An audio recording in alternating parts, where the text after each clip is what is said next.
Somnifère, le podcast. Bonsoir à tous, nous sommes le jeudi 6 mai et Somnifère vous raconte ce soir une nouvelle aventure d'Arsène Lupin avec l'histoire de la belle Jenny Saphir qui est retrouvée sans vie dans son appartement parisien. Arsène Lupin s'en mêle et compte sur l'aide de l'inspecteur Ganimard pour mener l'enquête. C'est une nouvelle de Maurice Leblanc intitulée L'écharpe de soie rouge. Et juste avant cela, une séance de relaxation pour finir la semaine en douceur. Bonne nuit, tout spécial ce soir à Maëva de Paris et Hélène du Havre, et merci d'avoir partagé Somnifère sur vos réseaux sociaux. Plus d'infos en description de cet épisode. Je vous souhaite une excellente nuit et maintenant place à notre séance de relaxation. La séance de relaxation. Installez-vous confortablement, fermez les yeux. S'il fait un peu frais, couvrez-vous jusqu'aux épaules.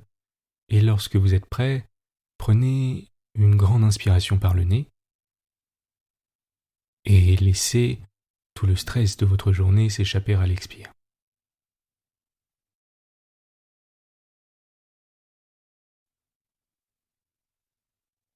À nouveau, une grande inspiration par le nez, gonflez le ventre à l'inspire et expirez par la bouche. Prenez un moment pour scanner votre corps de haut en bas et relâchez toutes les tensions, en particulier au niveau de votre dos et de vos épaules qui s'enfoncent complètement dans le matelas.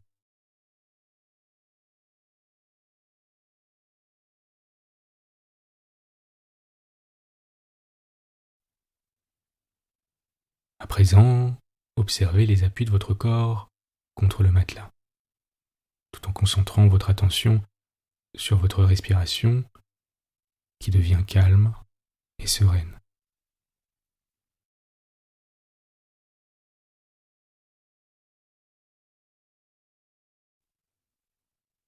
Sentez votre poitrine se soulever à l'inspire et se baisser à l'expire.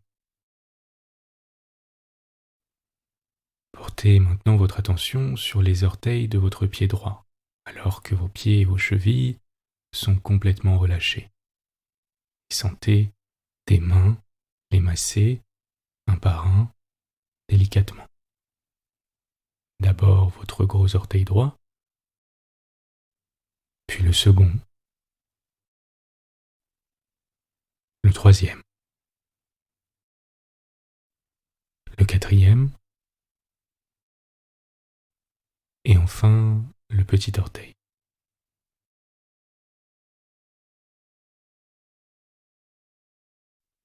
À présent, portez votre attention sur les orteils de votre pied gauche, alors que vos pieds et vos chevilles sont toujours relâchés.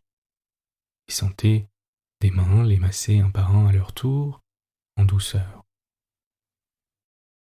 D'abord votre gros orteil,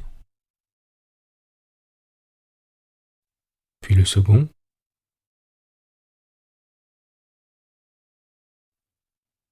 le troisième,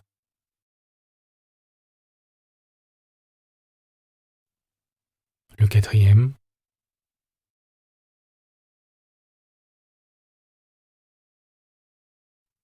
et enfin le petit orteil.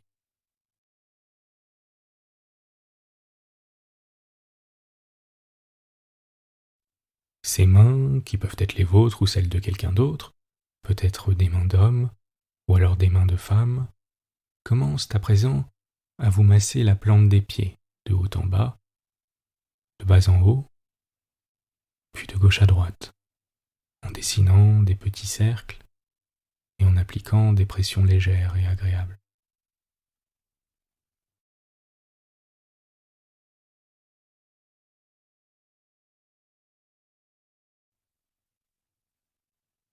Profitez de ce massage pendant quelques instants et concentrez votre attention sur votre respiration et sur l'air qui entre dans vos narines et en ressort plus chaud à l'expiration.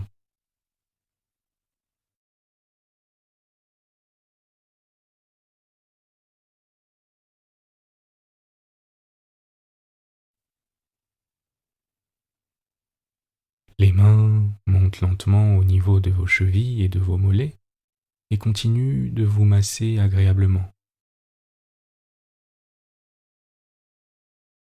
Puis remonte lentement au niveau de vos cuisses et de vos hanches, et vous sentez comme une douce chaleur vibrante vous envelopper.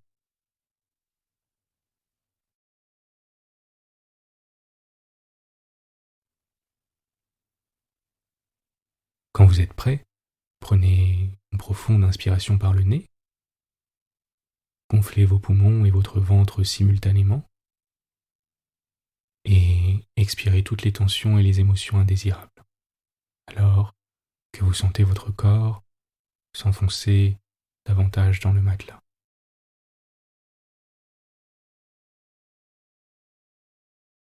Les mains se situent maintenant à la base de votre colonne vertébrale et vous massent délicatement, vertèbre par vertèbre, avec bienveillance, alors que tous les muscles de votre dos se détendent.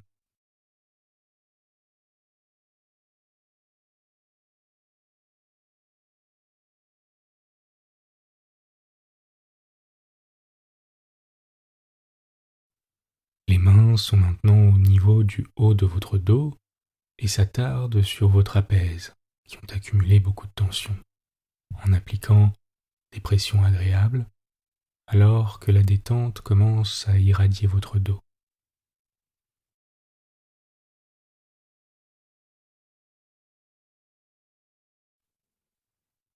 Prenez un moment pour profiter de ce massage au niveau de vos trapèzes, tout en recentrant votre attention sur votre respiration, et notez comme c'est agréable.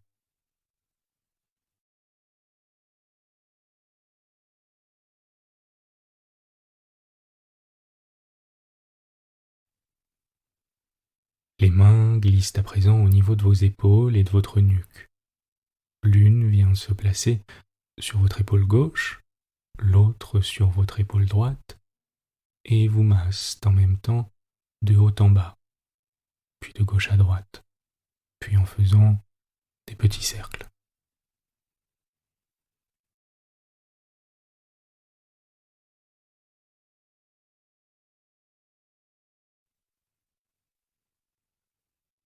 Gardez votre attention sur votre respiration, et si des pensées vous viennent à l'esprit, laissez-les passer comme si vous n'en aviez rien à faire, comme si vous étiez un simple observateur, en les acceptant et en recentrant votre attention sur votre souffle.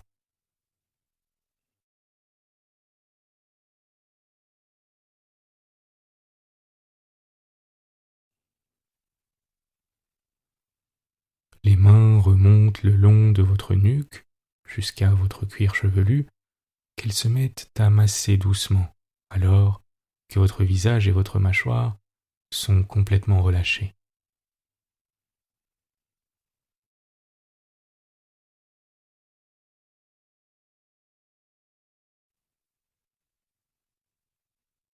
Respirez naturellement, à votre rythme, et observez simplement ce qui se passe. Observez vos sensations, notez votre état de calme mental, comme c'est agréable.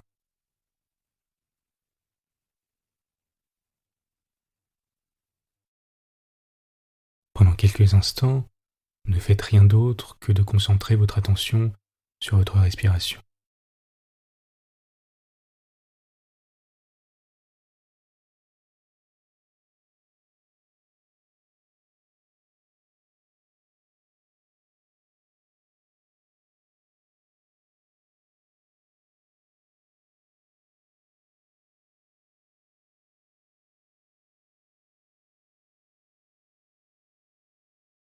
Vous êtes calme et détendu. L'histoire du soir. Maurice Leblanc, Les confidences d'Arsène Lupin. L'écharpe de soie rouge. Ce matin-là, en sortant de chez lui, à l'heure ordinaire où il se rendait au palais de justice, l'inspecteur principal Ganimard nota le manège assez curieux d'un individu qui marchait devant lui le long de la rue Pergolèse. Tous les 50 ou 60 pas, cet homme pauvrement vêtu, coiffé bien qu'on fût en novembre d'un chapeau de paille, se baissait soit pour renouer les lacets de ses chaussures, soit pour ramasser sa canne, soit pour tout autre motif. Et chaque fois, il tirait de sa poche et déposait furtivement sur le bord même du trottoir un petit morceau de peau d'orange. Simple manie, sans doute, divertissement puéril auquel personne n'eût prêté attention, mais Ganimard était un de ces observateurs perspicaces que rien ne laisse indifférent, et qui ne sont satisfaits que quand ils savent la raison secrète des choses. Il se mit donc à suivre l'individu. Or, au moment où celui-ci tournait à droite par l'avenue de la Grande Armée, l'inspecteur le surprit qui échangeait des signes avec un gamin d'une douzaine d'années, lequel gamin longeait les maisons de gauche.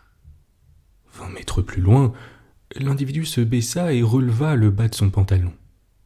Une pelure d'orange marqua son passage.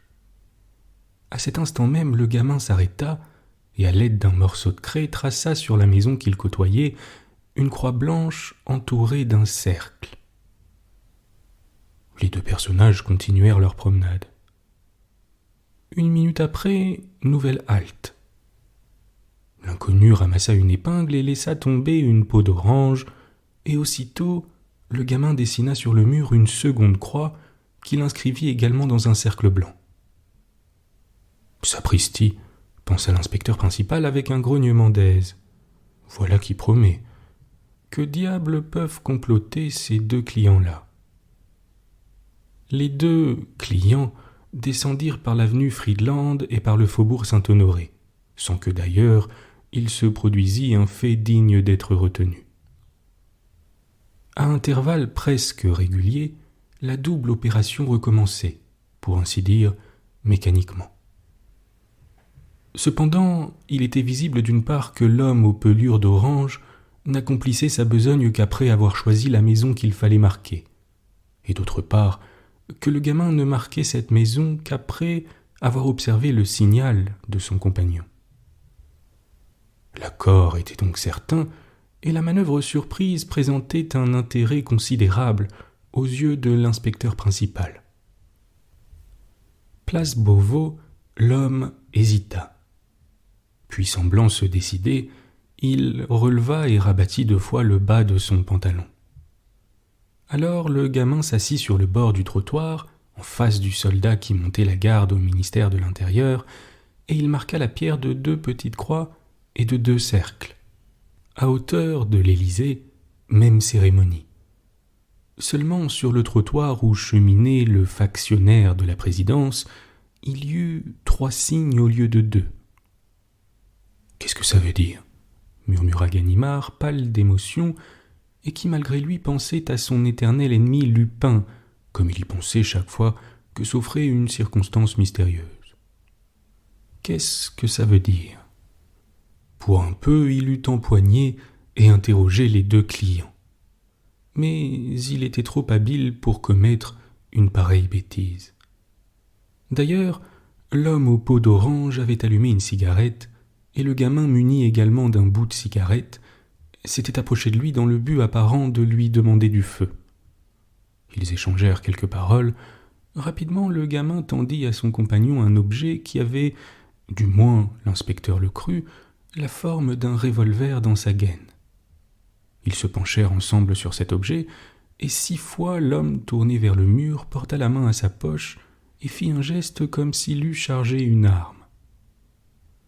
Sitôt ce travail achevé, ils revinrent sur leurs pas, gagnèrent la rue de Suresnes, et l'inspecteur qui les suivait d'aussi près que possible, au risque d'éveiller leur attention, les vit pénétrer sous le porche d'une vieille maison dont tous les volets étaient clos, sauf ceux du 3e et du dernier étage. Il s'élança derrière eux.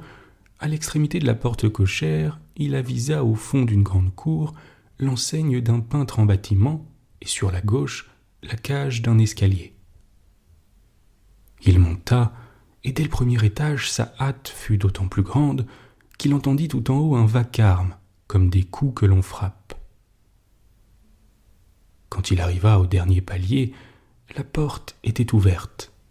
Il entra, prêta l'oreille une seconde, perçut le bruit d'une lutte, courut jusqu'à la chambre d'où ce bruit semblait venir, et resta sur le seuil fort essoufflé et très surpris de voir l'homme aux peaux d'orange et le gamin qui tapaient le parquet avec des chaises. À ce moment, un troisième personnage sortit d'une pièce voisine. C'était un jeune homme de 28 à 30 ans qui portait des favoris coupés courts, des lunettes, un veston d'appartement fourré d'astracan et qui avait l'air d'un étranger, d'un Russe. « Bonjour, Ganimard, dit-il, et s'adressant aux deux compagnons. Je vous remercie, mes amis, et tous mes compliments pour le résultat obtenu. Voici la récompense promise. » Il leur donna un billet de 100 francs, les poussa dehors et referma sur lui les deux portes. « Je te demande pardon, mon vieux, dit-il à Ganimard. J'avais besoin de te parler, un besoin urgent. » Il lui offrit la main et comme l'inspecteur restait abasourdi, la figure ravagée de colère, il s'exclama. « Tu ne sembles pas comprendre. C'est pourtant clair. J'avais un besoin urgent de te voir, alors, n'est-ce pas ?» Et, affectant de répondre à une objection. « Mais non, mon vieux, tu te trompes. Si je t'avais écrit ou téléphoné, tu ne serais pas venu. Ou bien tu serais venu avec un régiment. Or, je voulais te voir tout seul, et j'ai pensé qu'il n'y avait qu'à envoyer ces deux braves gens à ta rencontre avec ordre de semer des pots d'orange, de dessiner des croix, des cercles, bref, de te tracer un chemin jusqu'ici. » « Eh bien quoi ? Tu as l'air ahuri, qu'y a-t-il ? Tu ne me reconnais pas peut-être ? Lupin, Arsène Lupin. Fouille dans ta mémoire, ce nom-là ne te rappelle pas quelque chose ? » Animal, grinça Ganimard entre ses dents. Lupin sembla désolé et d'un ton affectueux. « Tu es fâché. Si, je vois ça à tes yeux. L'affaire Dugrival, n'est-ce pas ? J'aurais dû attendre que tu vinsses m'arrêter. Ça perd l'hypopète. L'idée ne m'en est pas venue. Je te jure qu'une autre fois... » « Canaille, mâchonna Ganimard. Et moi qui croyais te faire plaisir, ma foi, oui, je me suis dit, ce bon gros Ganimard, il y a longtemps qu'on ne s'est pas vu, il va me sauter au cou. Ganimard, qui n'avait pas encore bougé, parut sortir de sa stupeur. Il regarda autour de lui, regarda Lupin, se demanda visiblement s'il n'allait pas en effet lui sauter au cou, puis se dominant, il empoigna une chaise et s'installa, comme s'il eût pris subitement le parti d'écouter son adversaire. « Parle, dit-il, et pas de baliverne, je suis pressé. »« C'est ça, dit Lupin, causons. Impossible de rêver un endroit plus tranquille, c'est un vieil hôtel de province qui appartient au duc de Rochelaure, lequel, ne l'habitant jamais, m'a loué cet étage et a consenti la jouissance des communs à un entrepreneur de peinture. J'ai quelques logements analogues, fort pratiques. Ici, malgré mon apparence de grand seigneur russe, je suis monsieur Jean d'Aubreuil, ancien ministre. Tu comprends, j'ai choisi une profession un peu encombrée pour ne pas attirer l'attention. »« Qu'est-ce que tu veux que ça me fiche ?» interrompit Ganimard. « En effet, je bavarde et tu es pressé, excuse-moi, ce ne sera pas long. 5 minutes. Je commence. Un cigare ? Non, parfait, moi non plus. » Il s'assit également, joua du piano sur la table tout en réfléchissant, et s'exprima de la sorte. Le 17 octobre 1599, par une belle journée chaude et joyeuse, tu me suis bien ? Oui, donc le 17 octobre 1599, au fait, est-il absolument nécessaire de remonter jusqu'au règne d'Henri IV et de te documenter sur la chronique du Pont-Neuf ?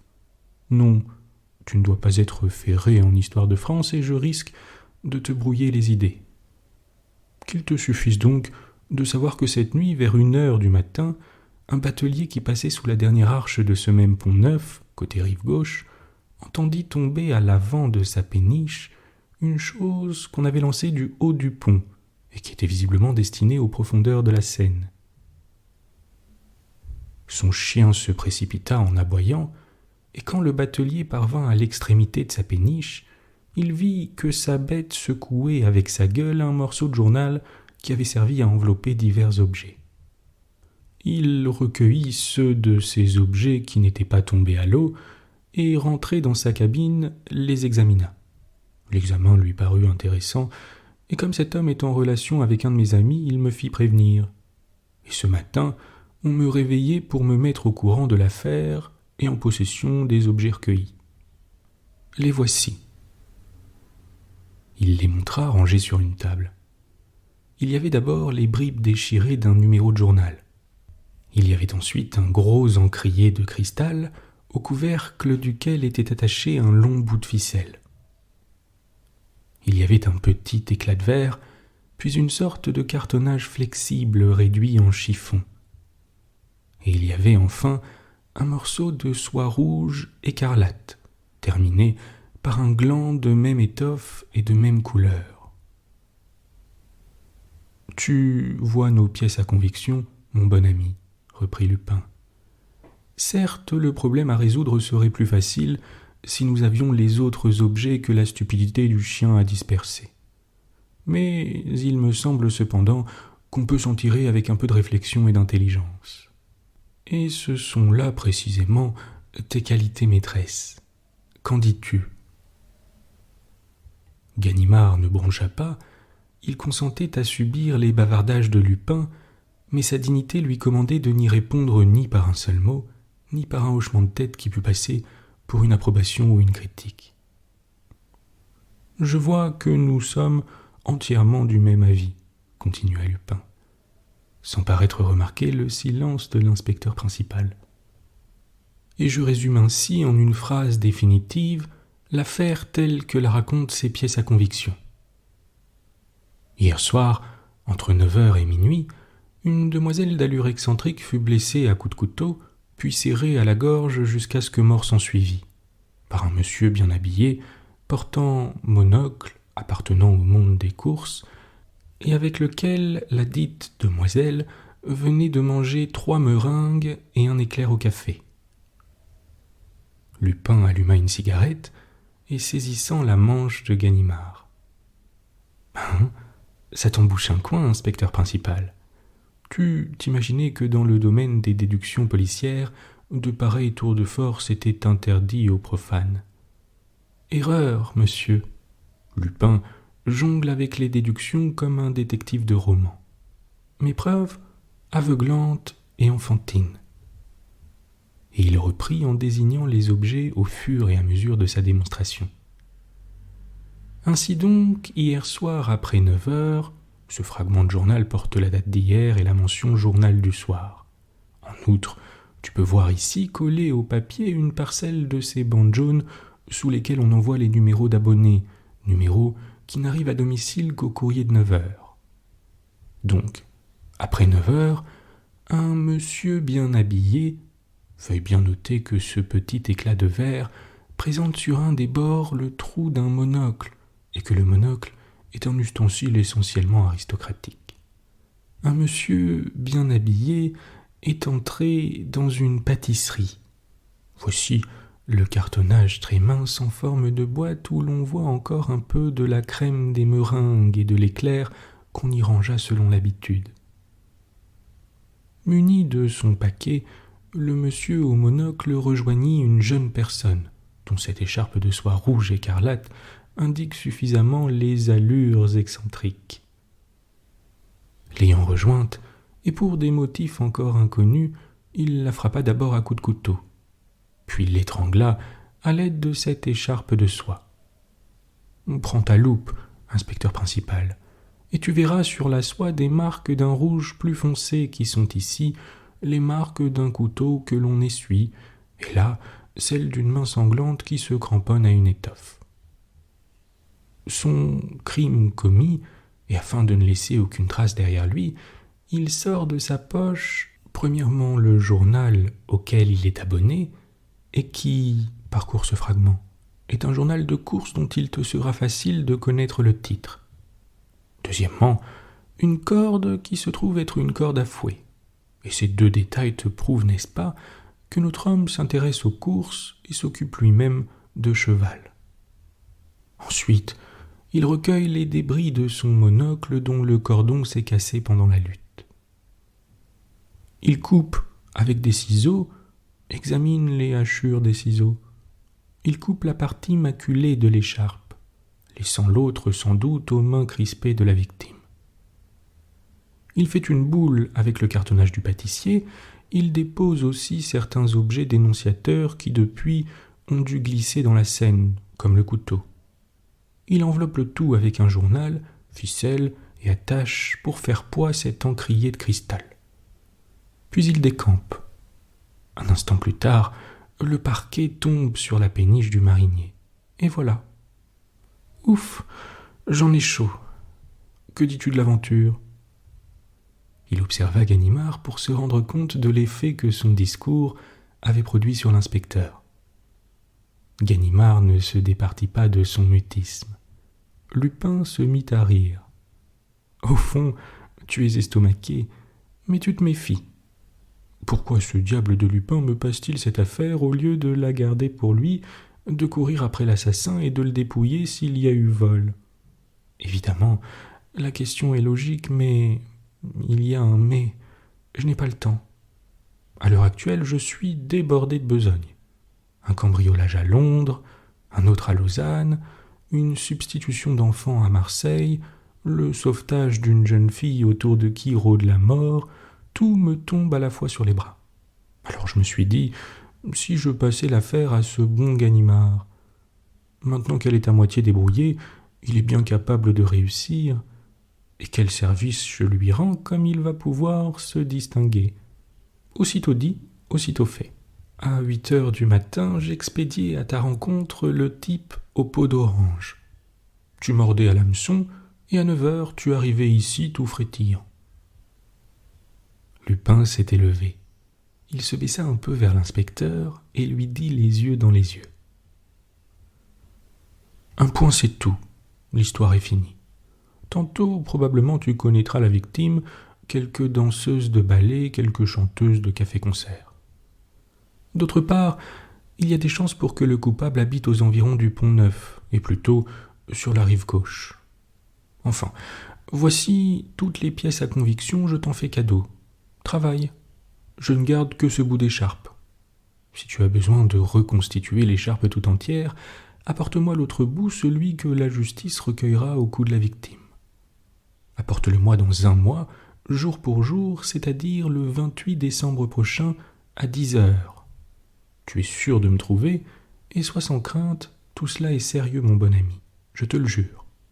Aucune fumisterie. Tu peux aller de l'avant.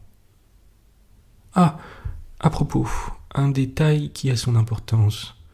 Quand tu arrêteras le type au monocle, attention, il est gaucher. Adieu, ma vieille, et bonne chance. Lupin fit une pirouette, gagna la porte, l'ouvrit et disparut avant même que Ganimard ne songeât à prendre une décision. D'un bond, l'inspecteur se précipita, mais il constata aussitôt que la poignée de la serrure, grâce à un mécanisme qu'il ignorait, ne tournait pas. Il lui fallut 10 minutes pour dévisser cette serrure, 10 autres pour dévisser celle de l'antichambre. Quand il eut dégringolé les 3 étages, Ganimard n'avait plus le moindre espoir de rejoindre Arsène Lupin. D'ailleurs, il n'y pensait pas. Lupin lui inspirait un sentiment bizarre et complexe, où il y avait de la peur, de la rancune, une admiration involontaire et aussi l'intuition confuse que malgré tous ses efforts, malgré la persistance de ses recherches, il n'arriverait jamais à bout d'un pareil adversaire. Il le poursuivait par devoir et par amour-propre, mais avec la crainte continuelle d'être dupé par ce redoutable mystificateur, et bafoué devant un public toujours prêt à rire de ses mésaventures. En particulier, l'histoire de cette écharpe rouge lui sembla bien équivoque. Intéressante, certes par plus d'un côté, mais combien invraisemblable. Et combien aussi l'explication de Lupin, si logique en apparence, résistait peu à un examen sévère. Non, se dit Ganimard, tout cela c'est de la blague, un ramassis de suppositions et d'hypothèses qui ne reposent sur rien. Je ne marche pas. Quand il parvint au 36 du quai des Orfèvres, il était absolument décidé à tenir l'incident pour nul et non avenu. Il monta au service de la sûreté. Là, un de ses camarades lui dit « Tu as vu le chef ?»« Non. Il te demandait tout à l'heure. »« Ah, oui, va le rejoindre. »« Où ?»« Rue de Berne, un assassinat qui a été commis cette nuit. »« Ah, et la victime ? Je ne sais pas trop, une chanteuse de café-concert, je crois. » Ganimard murmura simplement « Crébleu de crébleu !» 20 minutes après, il sortait du métro et se dirigeait vers la rue de Berne. La victime, connue dans le monde des théâtres sous le sobriquet de Jenny Saphir, occupait un modeste appartement situé au second étage. Conduit par un agent de police, l'inspecteur principal traversa d'abord 2 pièces, puis pénétra dans la chambre où se trouvaient déjà les magistrats chargés de l'enquête, le chef de la sûreté, M.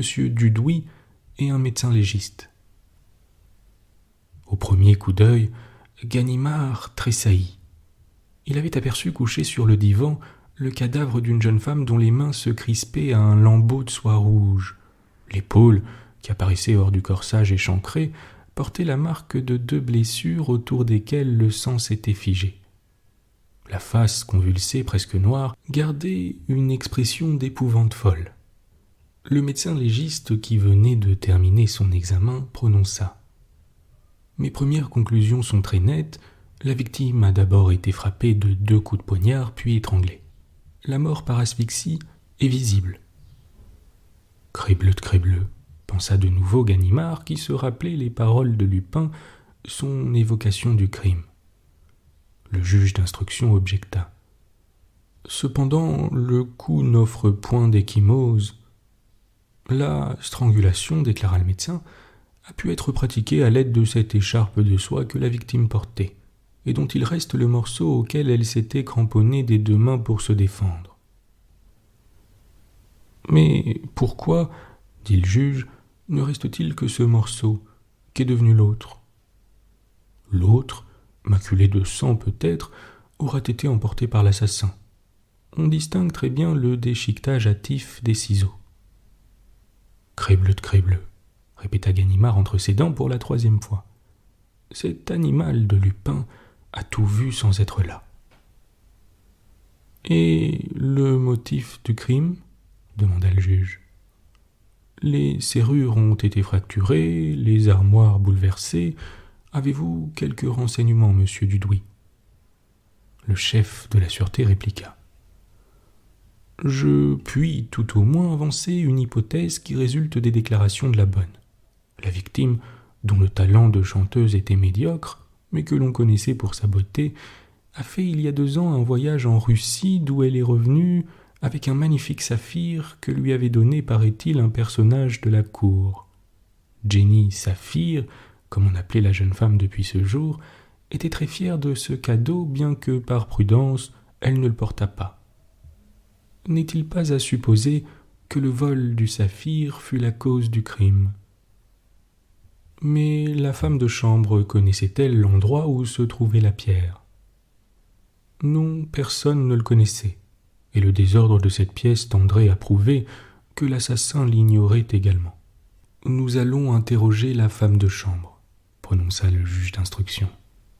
M. Dudouis prit à part l'inspecteur principal et lui dit « Vous avez l'air tout drôle, Ganimard. Qu'y a-t-il ?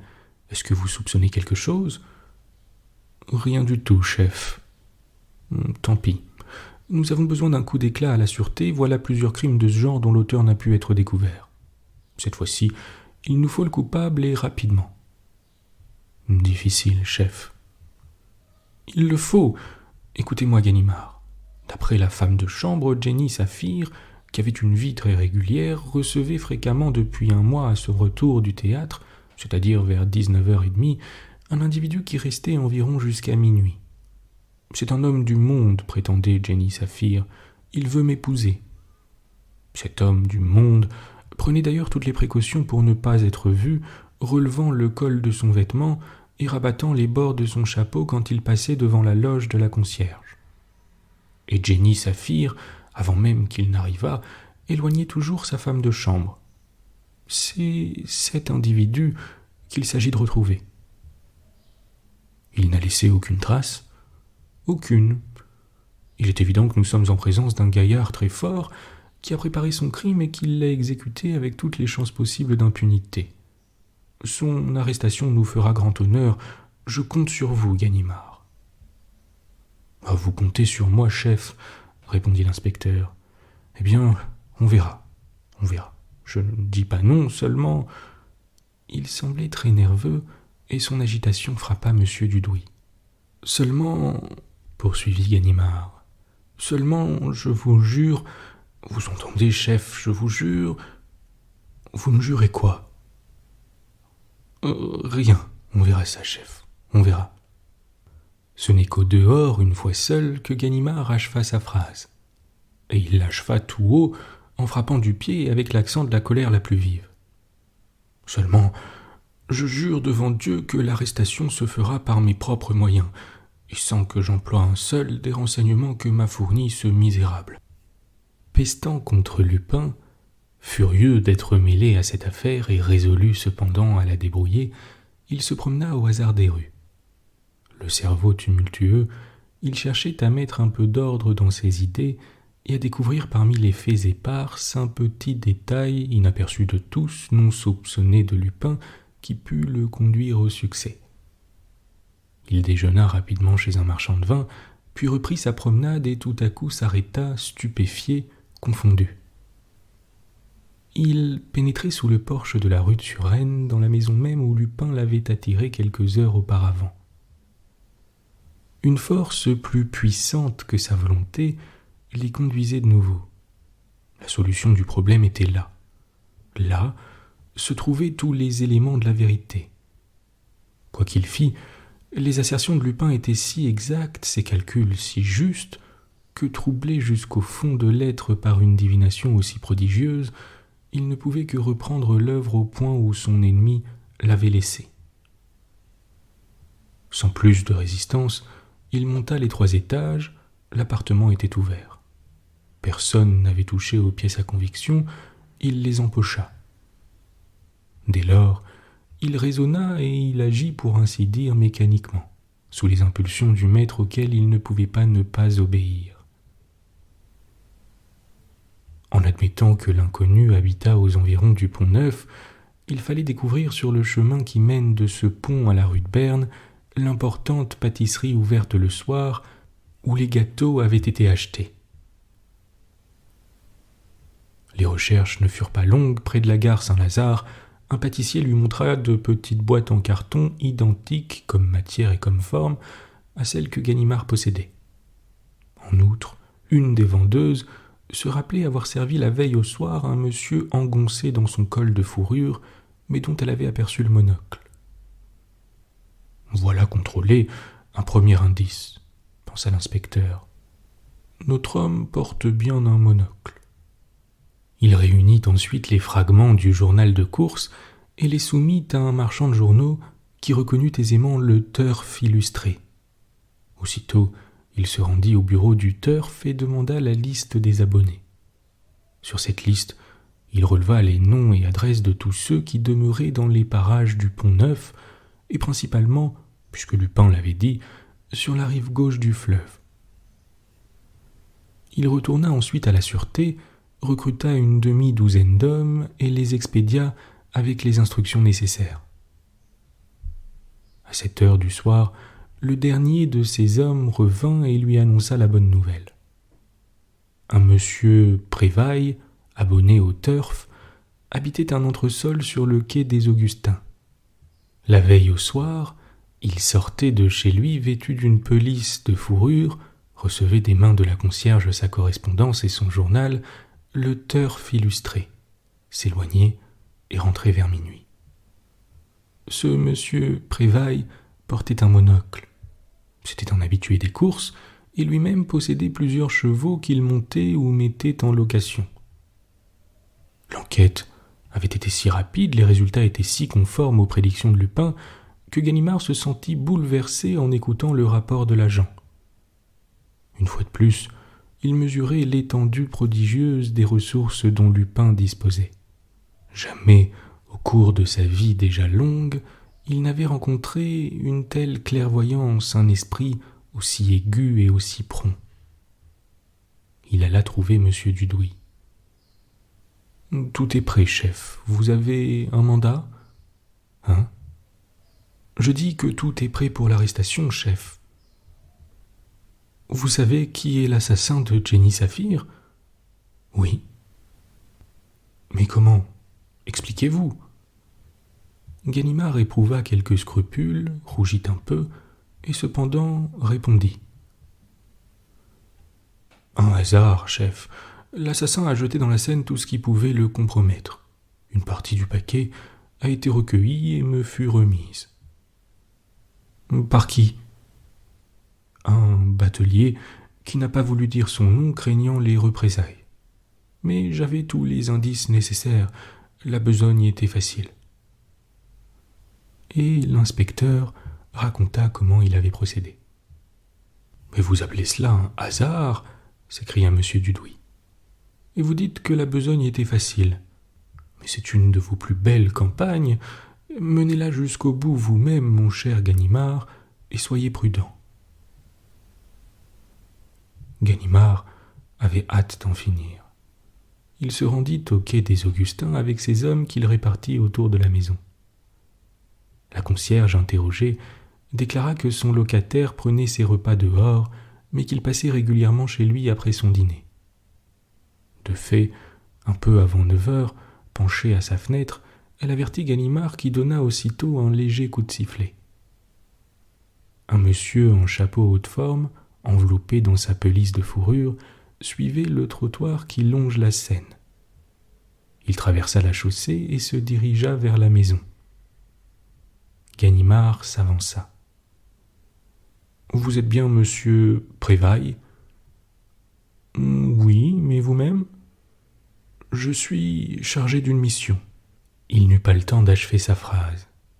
À la vue des hommes qui surgissaient de l'ombre, Prévailles avait reculé vivement jusqu'au mur, et tout en faisant face à ses adversaires, il se tenait adossé contre la porte d'une boutique située au rez-de-chaussée et dont les volets étaient clos.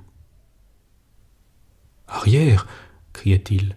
« Je ne vous connais pas. » Sa main droite brandissait une lourde canne, tandis que sa main gauche, glissée derrière lui, semblait chercher à ouvrir la porte. Ganimard eut l'impression qu'il pouvait s'enfuir par là et par quelque issue secrète. « Allons, » dit-il en s'approchant. « Tu es pris, rends-toi. » Mais au moment où il empoignait la canne de Prévailles, Ganimard se souvint de l'avertissement donné par Lupin. Prévailles était gaucher, et c'était son revolver qu'il cherchait de la main gauche. L'inspecteur se baissa rapidement. Il avait vu le geste subit de l'individu. 2 détonations retentirent, personne ne fut touché. Quelques secondes après, Prévailles recevait un coup de crosse au menton qui l'abattait sur le champ. À 9 heures, on l'écrouait au dépôt. Ganimard, à cette époque, jouissait déjà d'une grande réputation. Cette capture opérée si brusquement et par des moyens très simples que la police se hâta de divulguer lui valut une célébrité soudaine. On chargea aussitôt Prévailles de tous les crimes demeurés impunis et les journaux exaltèrent les prouesses de Ganimard. L'affaire, au début, fut conduite vivement. Tout d'abord, on constata que Prévailles, de son véritable nom, Thomas de Roc, avait eu déjà maille à partir avec la justice. En outre, la perquisition que l'on fit chez lui, si elle ne provoqua pas de nouvelles preuves, amena cependant la découverte d'un peloton de cordes semblable à la corde employée autour du paquet et la découverte de poignards qui auraient produit une blessure analogue aux blessures de la victime. Mais le 8e jour, tout changea. Prévailles, qui jusqu'ici avait refusé de répondre, Prévailles, assisté de son avocat, opposa un alibi très net. Le soir du crime, il était aux Folies Bergères. De fait, on finit par trouver dans la poche de son smoking un coupon de fauteuil et un programme de spectacle qui, tous deux, portaient la date de ce soir-là. « Alibi préparé », objecta le juge d'instruction. « Prouvez-le », répondit Prévailles. Des confrontations eurent lieu. La demoiselle de la pâtisserie crut reconnaître le monsieur au monocle. La concierge de la rue de Berne crut reconnaître le monsieur qui rendait visite à Jenny Saphir. Mais personne n'osait rien affirmer de plus. Ainsi, l'instruction ne rencontrait rien de précis, aucun terrain solide sur lequel on pût établir une accusation sérieuse. Le juge fit venir Ganimard et lui confia son embarras. « Il m'est impossible d'insister davantage. Les charges manquent. »« Cependant, vous êtes convaincu, monsieur le juge d'instruction. Prévailles se serait laissé arrêter sans résistance s'il n'avait pas été coupable. Il prétend qu'il a cru à une attaque. De même, il prétend qu'il n'a jamais vu Jenny Saphir, et en vérité, nous ne trouvons personne pour le confondre. Et pas davantage en admettant que le saphir ait été volé, nous n'avons pu le trouver chez lui. »« Ailleurs non plus, » objecta Ganimard. « Soit, mais ce n'est pas une charge contre lui, cela. Savez-vous ce qu'il nous faudrait, monsieur Ganimard, et avant peu, l'autre bout de cette écharpe rouge. »« L'autre bout ? » ?»« Oui, car il est évident que si l'assassin l'a emporté, c'est que les marques sanglantes de ses doigts sont sur l'étoffe. » Ganimard ne répondit pas. Depuis plusieurs jours, il sentait bien que toute l'aventure tendait vers ce dénouement. Il n'y avait pas d'autre preuve possible. Avec l'écharpe de soie, et avec cela seulement, la culpabilité de Prévailles était certaine. Or, la situation de Ganimard exigeait cette culpabilité. Responsable de l'arrestation, illustré par elle, prôné comme l'adversaire le plus redoutable des malfaiteurs, il devenait absolument ridicule si Prévailles était relâché. Par malheur, l'unique et indispensable preuve était dans la poche de Lupin. Comment l'y reprendre ? Ganimard chercha, il s'épuisa en nouvelles investigations, refit l'enquête, passa des nuits blanches à scruter le mystère de la rue de Berne, reconstitua l'existence de Prévailles, mobilisa 10 hommes pour découvrir l'invisible saphir. Tout fut inutile. Le 27 décembre, le juge d'instruction l'interpella dans les couloirs du palais. « Eh bien, monsieur Ganimard, du nouveau ?»« Non, monsieur le juge d'instruction. »« En ce cas, j'abandonne l'affaire. »« Attendez un jour encore. »« Pourquoi ? Il nous faudrait l'autre bout de l'écharpe, l'avez-vous ? » ?»« Je l'aurai demain. »« Demain ? » ?»« Oui, mais confiez-moi le morceau qui est en votre possession. » »«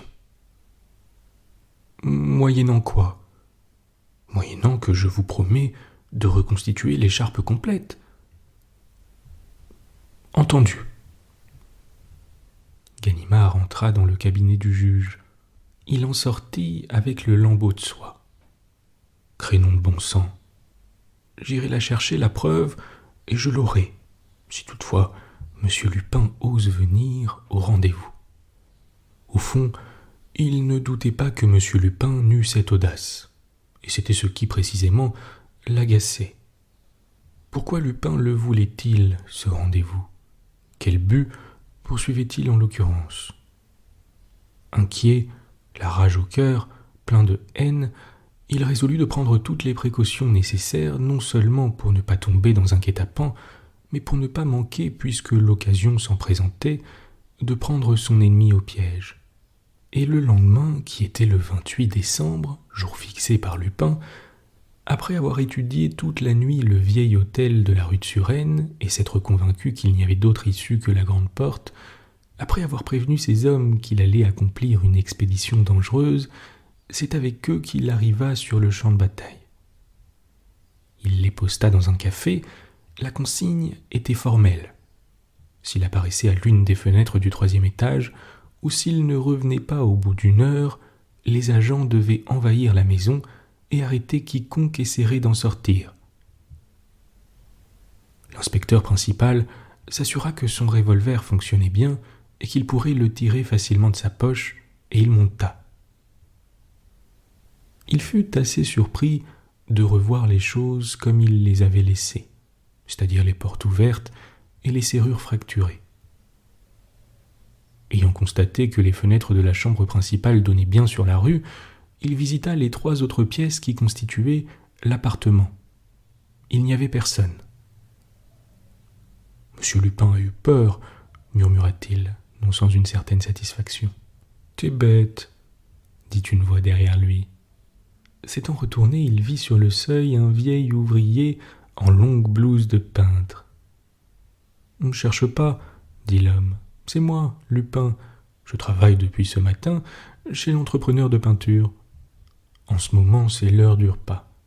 Alors je suis monté. » Il observait Ganimard avec un sourire joyeux et il s'écria.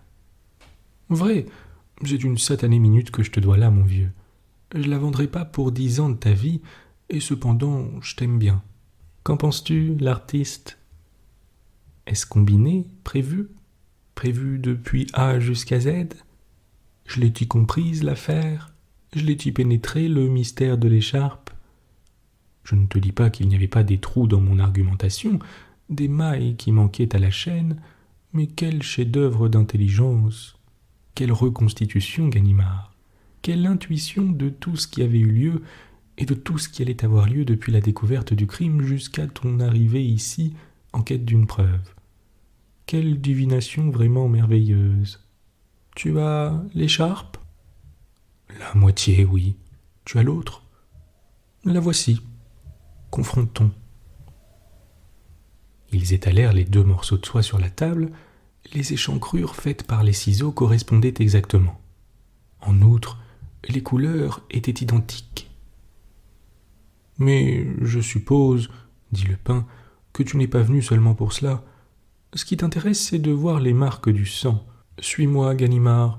Le jour n'est pas suffisant ici. » Ils passèrent dans la pièce voisine, située du côté de la cour et plus claire en effet, et Lupin appliqua son étoffe sur la vitre. « Regarde, » dit-il en laissant la place à Ganimard. L'inspecteur tressaillit de joie. Distinctement, on voyait les traces des 5 doigts et l'empreinte de la paume. La preuve était irrécusable. De sa main ensanglantée, de cette même main qui avait frappé Jenny Saphir, l'assassin avait empoigné l'étoffe et noué l'écharpe autour du cou. « Et c'est l'empreinte d'une main gauche, » nota Lupin. « D'où mon avertissement, qui n'avait rien de miraculeux, comme tu vois. Car si j'admets que tu me considères comme un esprit supérieur, mon bon ami, je ne veux pas cependant que tu me traites de sorcier. » Ganimard avait empoché prestement le morceau de soie. Lupin l'approuva. « Mais oui, mon gros, c'est pour toi. Ça me fait tant plaisir de te faire plaisir. Et tu vois, il n'y avait pas de piège dans tout cela. Rien que de l'obligeance, un service, de camarade à camarade, de copain à copain. Et aussi, je te l'avoue, un peu de curiosité. Oui, je voulais examiner l'autre morceau de soie, celui de la police. N'aie pas peur, je vais te le rendre, 1 seconde seulement. » D'un geste nonchalant, et tandis que Ganimard l'écoutait malgré lui, il s'amusait avec le gland qui terminait la moitié de l'écharpe. Comme c'est ingénieux, ces petits ouvrages de femmes. As-tu remarqué ce détail de l'enquête ? Jenny Saphir était très adroite et confectionnait elle-même ses chapeaux et ses robes. Il est évident que cette écharpe a été faite par elle. D'ailleurs, je m'en suis aperçu dès le premier jour. Curieux de ma nature, comme j'ai eu l'honneur de te le dire, j'avais étudié à fond le morceau de soie que tu viens d'empocher, et dans l'intérieur même du gland, j'avais découvert une petite médaille de sainteté que la pauvre fille avait mise là comme un porte-bonheur. Détail touchant, n'est-ce pas, Ganimard ? Une petite médaille de Notre-Dame de Bon Secours. L'inspecteur ne le quittait pas des yeux, très intrigué. et Lupin continuait. Alors, je me suis dit, comme il serait intéressant d'explorer l'autre moitié de l'écharpe, celle que la police trouvera au cou de la victime, car cette autre moitié, que je tiens enfin, est terminée de la même façon, de sorte que je saurai si la même cachette existe et ce qu'elle renferme. Mais regarde donc, mon bon ami, est-ce habilement fait? Et si peu compliqué, il suffit de prendre un écheveau de cordonnet rouge et de le tresser autour d'une olive de bois creuse, tout en réservant au milieu une petite retraite, un petit vide étroit forcément, mais suffisant pour qu'on puisse y mettre une médaille de sainteté, ou toute autre chose, un bijou par exemple, un saphir. Au même instant, il achevait d'écarter les cordonnets de soie et au creux d'une olive, il saisissait entre le pouce et l'index une admirable pierre bleue d'une pureté et d'une taille parfaite. « Hein ? Que disais-je, mon bon ami ?» Il leva la tête. L'inspecteur, livide, les yeux hagards, semblait ahuri, fasciné par la pierre qui miroitait devant lui. Il comprenait enfin toute la machination. « Animal !» murmura-t-il, retrouvant son injure de la première entrevue. Les deux hommes étaient dressés l'un contre l'autre. « Rends-moi ça !» fit l'inspecteur. Lupin tendit le morceau d'étoffe. « Et le saphir !» ordonna Ganimard. « T'es bête !»« Rends-moi ça, sinon... »« Sinon quoi, espèce d'idiot ?» s'écria Lupin. « Ah ça ! Mais t'imagines-tu que c'est pour des prunes que je t'ai octroyé l'aventure ? Rends-moi ça. » « Tu ne m'as pas regardé. Comment ?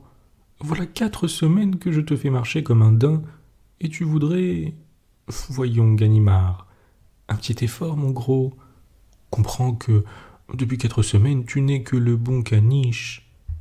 Ganimard, apporte au monsieur. Ah, le bon toutou à son père. Faites le beau. Un sucre ? Contenant la colère qui bouillonnait en lui, Ganimard ne songeait qu'à une chose, appeler ses agents. Et comme la pièce où il se trouvait donnait sur la cour, peu à peu, par un mouvement tournant, il essayait de revenir à la porte de communication. D'un bond, il sauterait alors vers la fenêtre et casserait l'un des carreaux. « Faut-il tout de même, continuait Lupin, faut-il que vous en ayez une couche, toi et les autres ? Depuis le temps que vous tenez l'étoffe, il n'y en a pas un qui ait eu l'idée de la palper, pas un qui se soit demandé la raison pour laquelle la pauvre fille s'accrochait à son écharpe. Pas un. Vous agissez au hasard, sans réfléchir, sans rien prévoir. » L'inspecteur avait atteint son but. Profitant d'une seconde où Lupin s'éloignait de lui, il fit volte-face soudain et saisit la poignée de la porte. Mais un juron lui échappa, la poignée ne bougea pas. Lupin s'esclaffa. « Même pas ça. Tu n'avais même pas prévu ça. Tu me tends un traquenard et tu n'admets pas que je puisse flairer la chose d'avance. Et tu te laisses conduire dans cette chambre sans te demander si je ne t'y conduis pas exprès et sans te rappeler que les serrures sont munies de mécanismes spéciaux. Voyons, en toute sincérité, qu'est-ce que tu dis de cela ? » « Ce que j'en dis, » proféra Ganimard hors de lui. Rapidement, il avait tiré son revolver et visé l'ennemi en pleine figure. « Haut les mains !» cria-t-il. Lupin se planta devant lui en levant les épaules. « Haut les mains !» cria-t-il. « Encore la gaffe. Ton ustensile ne partira pas. »« Quoi ? Ta femme de ménage, la vieille Catherine, est à mon service. Elle a mouillé la poudre ce matin pendant que tu prenais ton café au lait. » Ganimard eut un mouvement de rage, empocha l'arme et se jeta sur Lupin. « Et après ?»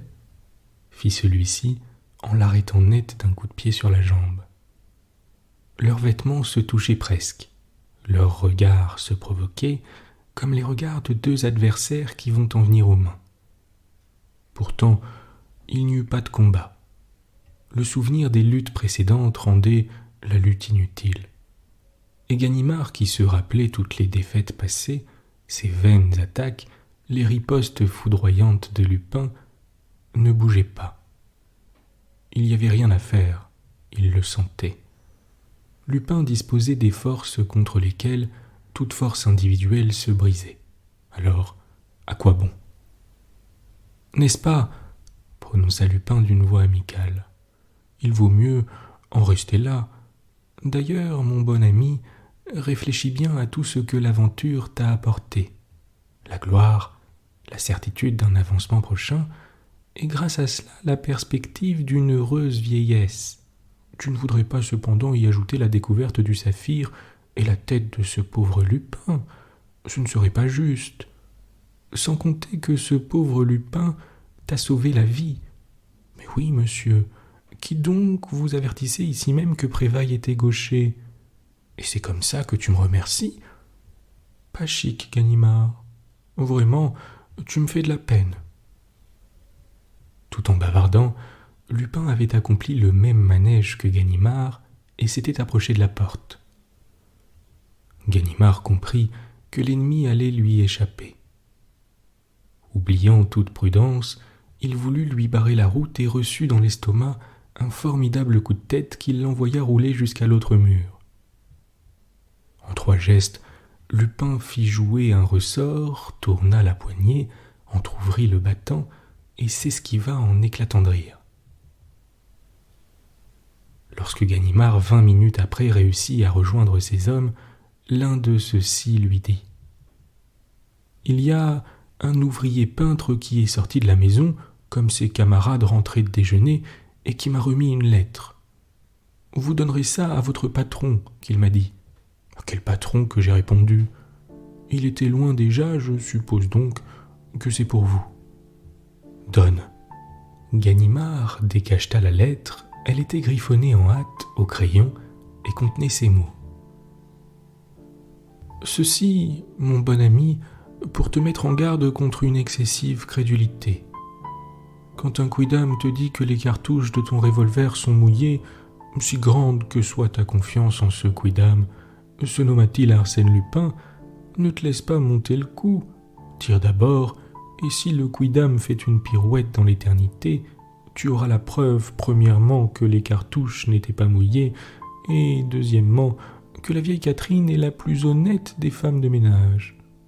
En attendant que j'aie l'honneur de la connaître, accepte, mon bon ami, les sentiments affectueux de ton fidèle Arsène Lupin.